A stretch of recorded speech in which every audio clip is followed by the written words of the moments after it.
আসসালামু আলাইকুম। প্রতি বছরই এপ্রিল আসলে আমার পলিনের অ্যালার্জি শুরু হয়। এপ্রিল মে 2 মাস চলবে। তো অ- এই অসুস্থতার মাঝখানেও দেশের সারাদিন বিভিন্ন ঘটনা ঘটে যাচ্ছে।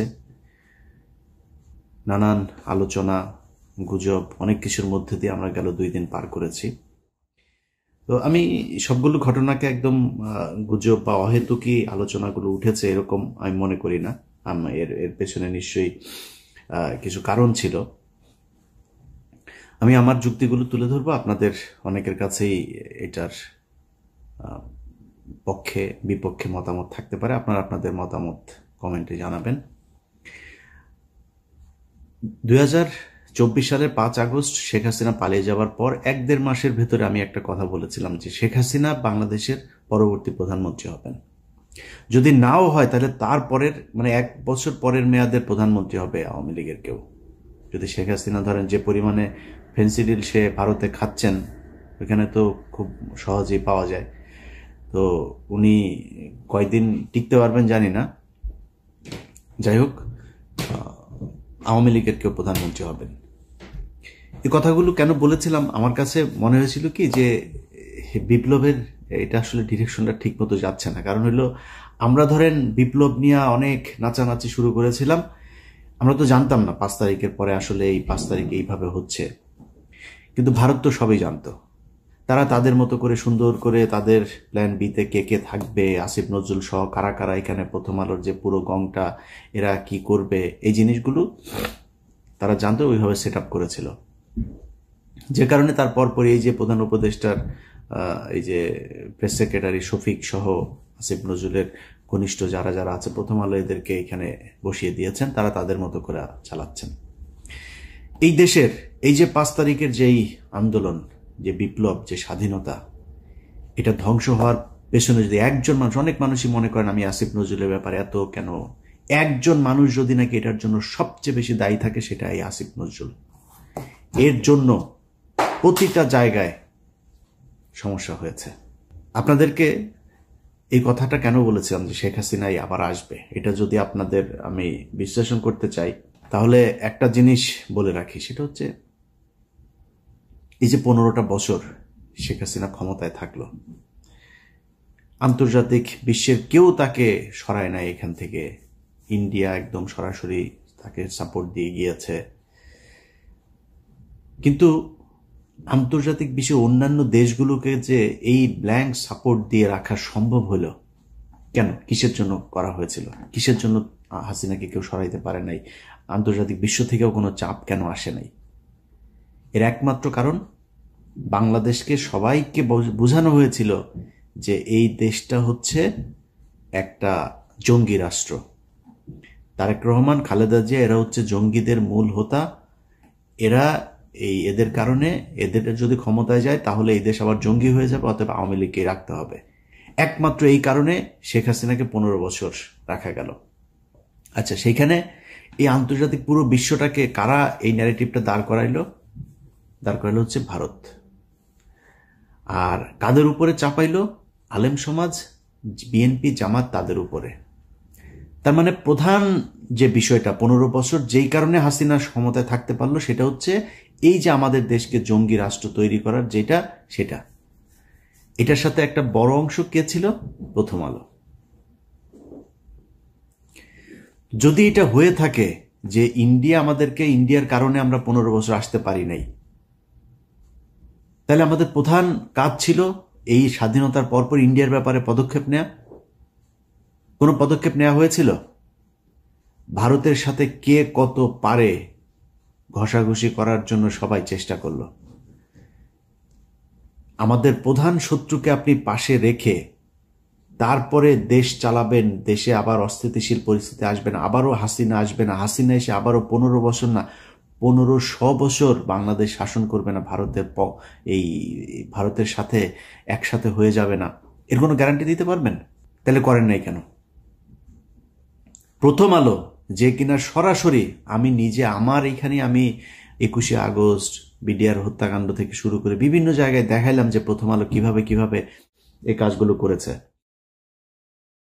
অথচ মির্জা ফখরুল ইসলাম আলমগীর সোজা যায় সেখানে করলো কি, প্রথম আলোর উপরে আঘাত মানে হইল গণমাধ্যমের উপর আঘাত। এই আঘাত সে কোনোভাবেই, সে শেখ মুজিবের ব্যাপারে কি বলল, শেখ মুজিবের ছবি করলে তারপরে এটা তার বুকে চিনচিন করে, হ্যাঁ, এসব কথাবার্তা। তো প্রথম আলো আর ইন্ডিয়া আপনার সমস্যা না, তাই আপনার সমস্যাটা ছিল কারাই 15 বছর। মির্জা ফখরুলের তো সমস্যা না। এই বক্তব্য যেদিন শুনেছিলাম সেদিনই মনে করেছিলাম আর বাংলাদেশের পলিটিক্স নিয়ে কথাবার্তা বলে লাভ নেই, নিজের মতো করে কিছু টাকা পয়সা কামায় তারপরে চুপচাপ থাকে। কিন্তু মির্জা ফখরুলই তো বিএনপি না, মির্জা ফখরুল মানেই বাংলাদেশ না। এই বাংলাদেশের লাখো লাখো কোটি কোটি বিএনপি জামায়াতের কর্মীরা, নেতারা অনেকে আছে যারা আসলেই ভারতকে অপছন্দ করে, প্রথম আলোকে বাংলাদেশ থেকে উৎখাত করতে চায়। তাদের জন্য তো আমাদের পাশে থাকা উচিত। মির্জা ফখরুলের একটা ঘর জামাই আছে, ওই যে ফাহাম আব্দুস সামাদ ফাহাম নাকি যেন, এই ঘর জামাইটা এতদিন মির্জা ফখরুল অস্ট্রেলিয়াতে যে আওয়ামী লীগের কাছ থেকে যা ভাগটাক পাইতো এগুলো নিয়ে ওইখানে দিত, বউরে নিয়ে থাকতো। এখন সে বউ নিয়ে বাড়িতে এসেছে, গ্রামে মানে দেশে এসেছে। প্রতিদিন বিভিন্ন গণমাধ্যমে দেখি সে বক্তব্য দেয়। এতদিন কই ছিলেন? ওনার মেয়ের তো উচিত ছিল এখানে এসে তারপরে এগুলো নিয়ে নেতৃত্ব দেওয়া, কথাবার্তা বলে নাই তো, কোনো কিছুই করে নাই। এখন এসছে, কারণ এখন এই যে আবার লুটপাট শুরু হয়েছে। খবর নেন, যান। মির্জা ফখরুলের ভাইয়ের অত্যাচারে তার এলাকার লোকজন ঘরে থাকতে পারে না। বাংলাদেশের সবচাইতে বেশি আওয়ামী লীগের লোকজনকে পুনর্বাসিত করা হয়েছে মির্জা ফখরুলের এলাকায়। এগুলো নিয়ে কাজ করতেছে।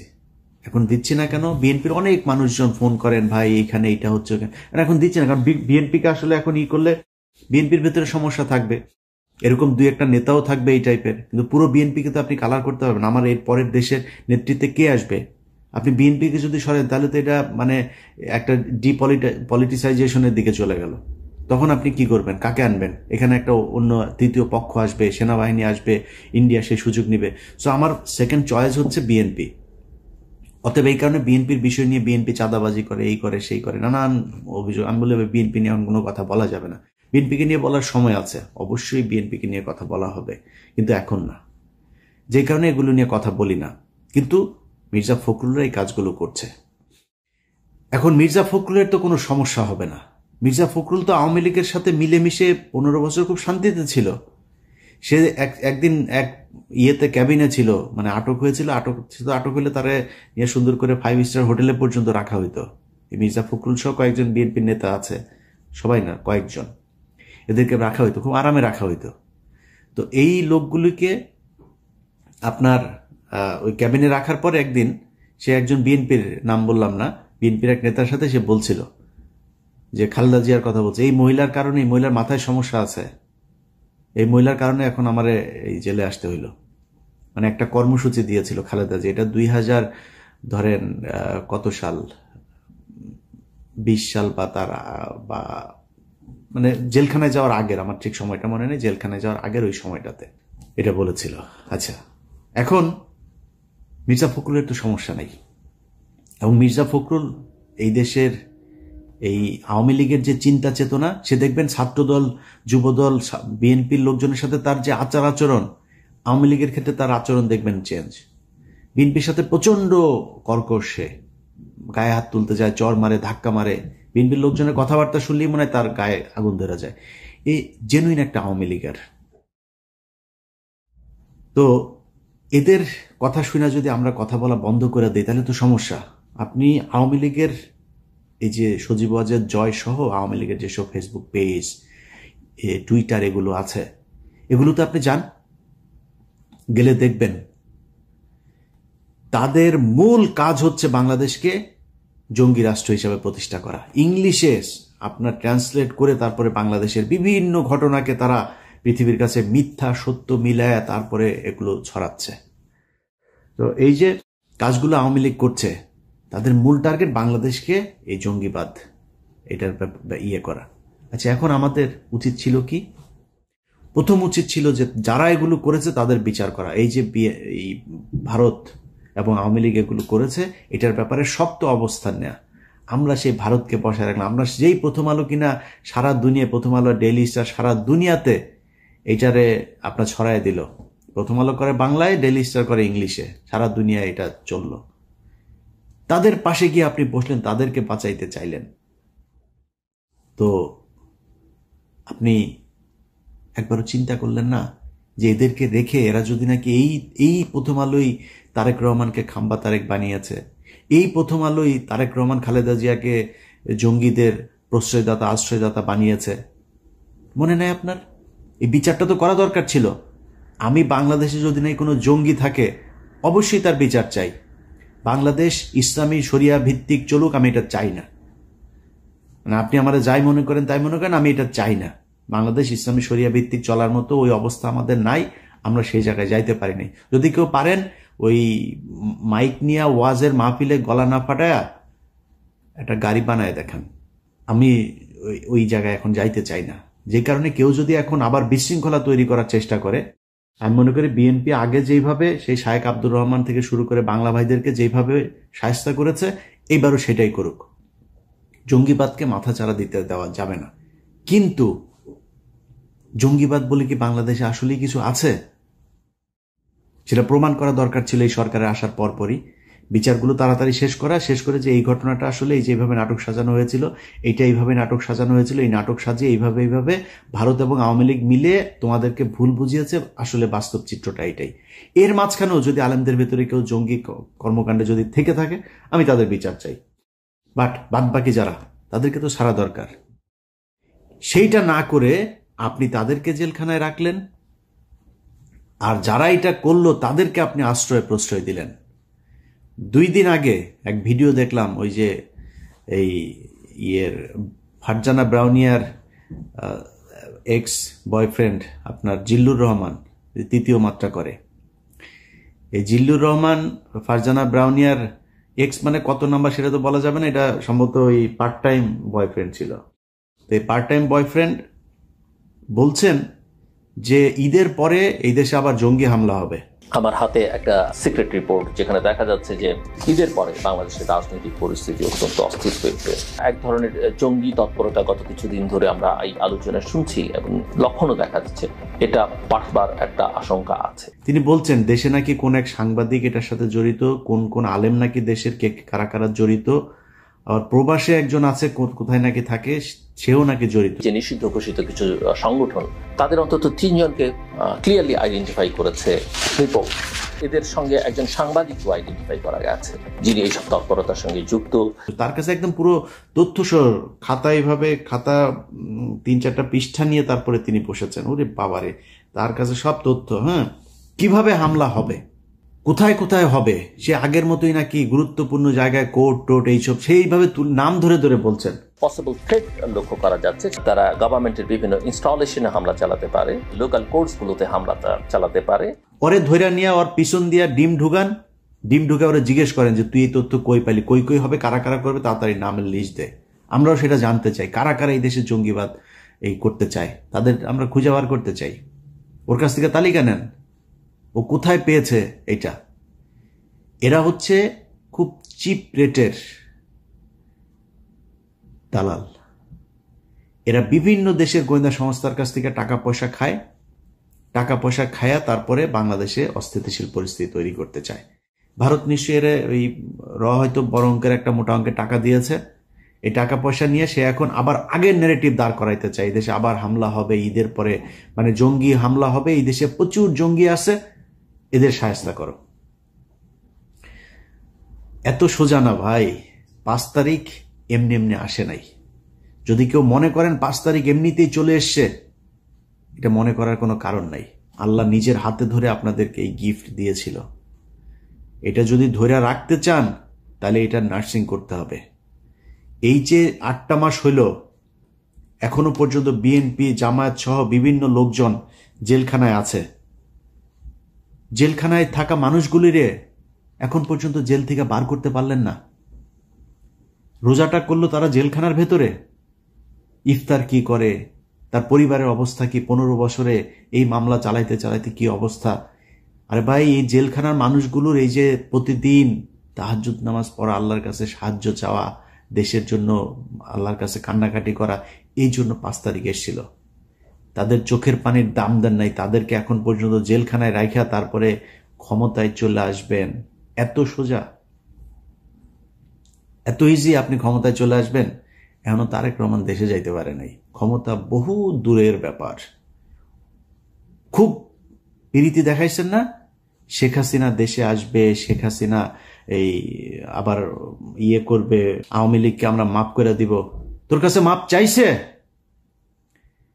এখন আওয়ামী লীগকে পুনর্বাসিত করবে কি? কোন রিফাইন আওয়ামী লীগ আসবে, নাকি পিওর আওয়ামী লীগ আসবে, র আওয়ামী লীগ আসবে, না কোন আওয়ামী লীগ আসবে, সেটা নিয়ে আলোচনা হয়। এই আলোচনা আপনাকে আসতে বলছে কি? আওয়ামী লীগ বলছে আপনার কাছে যে আমরা আসতে চাই, আমাদেরকে র আওয়ামী লীগ নিবা নাকি এই রিফাইন আওয়ামী লীগ নিবা, কোনটারে নিবা, কোনভাবে আমাদেরকে নেওয়া যায়, চাইছে আপনার কাছে? এখনো প্রতিদিন হুমকি দেয়, এখনো প্রতিটা দিন বলে যে তারা করবে, চলে আসবে, এদিক দিয়ে আসতেছে, ওই দিক দিয়ে আসতেছে, হুঙ্কার দিতে থাকে। আপনি যে তারে মাফ করেন, আপনি যে তারে নিয়ে আলোচনা করতেছেন, সেই আলোচনার কারণটা কি?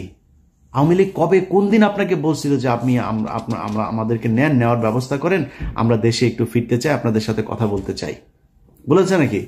আমরা আলোচনা করছি।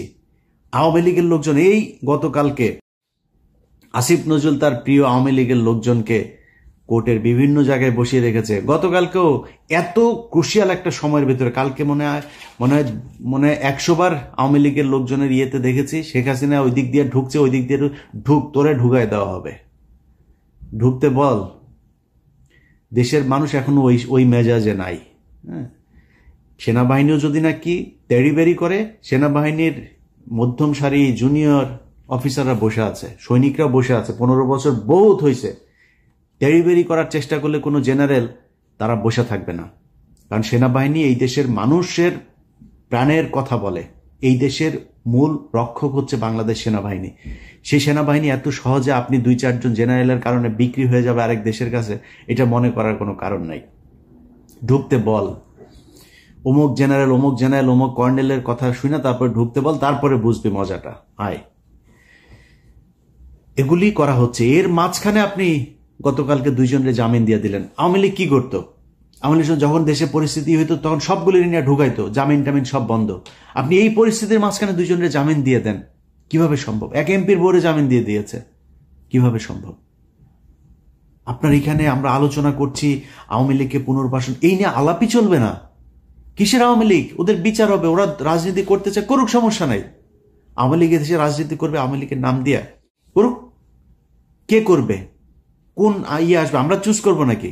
আওয়ামী লীগের একদম সর্বোচ্চ নেতা থেকে যত সারা বাংলাদেশের পদস্থ যত আওয়ামী লীগের ছিল, সবার খুনের দায় এদের বিচার হবে।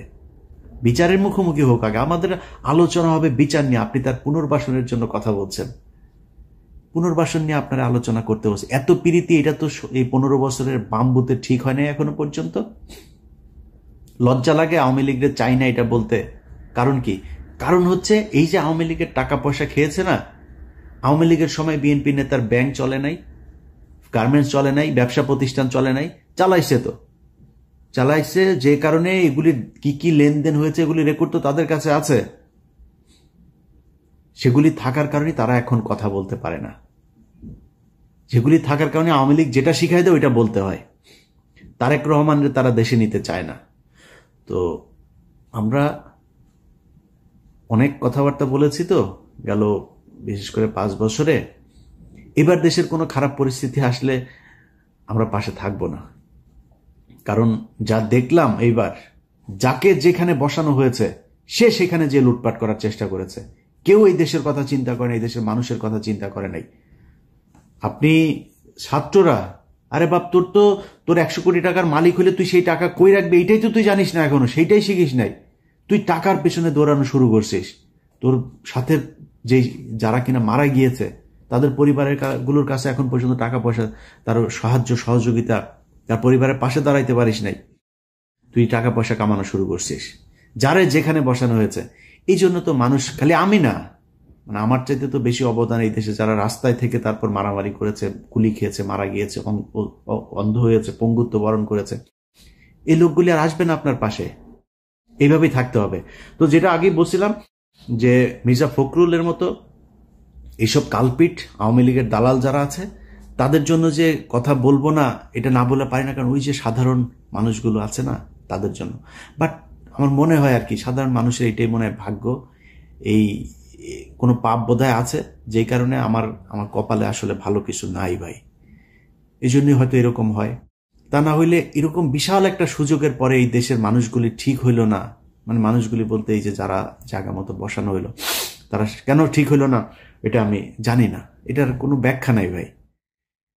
ও আমার আজকের ভিডিওর মূল কথা হয়েছে যে ভাই, যে জন্য এই দেশটা 15 বছর আরেক দেশের কাছে জিম্মি ছিল সেটা পয়েন্ট আউট করা এবং পদক্ষেপগুলো নেয়া। এটা যদি না নেন কালকে পরশু এই যে ঝুঁকির ভেতরে আপনাকে থাকতেই হবে। ভারত আপনাকে কখনোই শান্তিতে থাকতে দিবে না, এটা মনে করার কোনো কারণ নাই। অতএব যদি মনে করেন ওই ঝুঁকি, ওই শত্রুকে দমন করতে হবে, প্রকাশ্যে আনতে হবে, প্রকাশ করতে হবে যে ইয়েস আমরা এটা চাই না। এক বিএনপি আর জামাত যদি নাকি প্রথম আলোকে শেল্টার না দিত, প্রথম আলো বাংলাদেশে এতদিন থাকতে পারতো না। অনেকে বলে গণমাধ্যম, আরে ভাই গণমাধ্যমের মাঝখানে অনেকগুলো অফিস টফিস সব জ্বালায় দেওয়া হয়েছে, কি হয়েছে? বন্ধ হয়ে গিয়েছে, কি হয়েছে? করা হয়নি। প্রথম আলোর যেই সাংবাদিকগুলো, এই যে টিপু সুলতান থেকে শুরু করে যেগুলো আপনার জঙ্গি নাটক সাজাইতো, কারোর ব্যাপারে কোনো পদক্ষেপ নেওয়া হয়নি, একদম ওইভাবে প্রথম আলো চলছে, আনচেঞ্জড, এইভাবে আপনি চালায় যাচ্ছেন। তো এই জন্য বাংলাদেশ স্বাধীন হয়নি এবং এইভাবে স্বাধীন রাখা যাবেও না। যে কারণে আমি মনে করি সবকিছু তাদের মতো করে সেট আপ রেখে তারপরে কেউ যদি মনে করেন সামনে নির্বাচন হবে আর সেই নির্বাচনে বিএনপি ক্ষমতায় আসবে, আমি মনে করি না এটা ঘটতে যাচ্ছে। কিছু একটা ডিফারেন্ট কোনো কিছু একটা যে কোনো সময় ঘটে যাইতে পারে যদি আসল জায়গায় হাত না দেন। আশা করি আমার ভিডিওর উদ্দেশ্য আপনাদেরকে বোঝাতে পেরেছি। সবাই ভালো থাকবেন। আল্লাহ হাফেজ। বাংলাদেশ জিন্দাবাদ।